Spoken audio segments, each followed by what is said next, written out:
ছোটবেলার কথাগুলা আসলে সব সময় মনে পড়ে। কেমনটাই না ছিলাম, দিনকালটা কতই না কষ্টে গেছে, কত মানুষের কত কথাই না শুনলাম।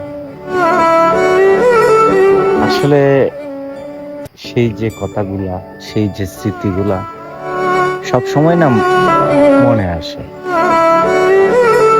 কারণ এই কথাগুলা মরার আগ পর্যন্ত ভোলা যাবে না। কারণ যারা কষ্ট পায়, ছোটবেলা থেকেই যারা কষ্ট পায়, দেখবেন অধিকাংশ লোকেরাই কিন্তু সেই কথাগুলা অন্তরের ভিতর গেঁথে রাখে। আসলে যখন মানুষ একটু সুখে পড়ে, তখন মানুষের সেই কথাগুলা অনেক বেশি মনে পড়ে, বিশেষ করে আমার।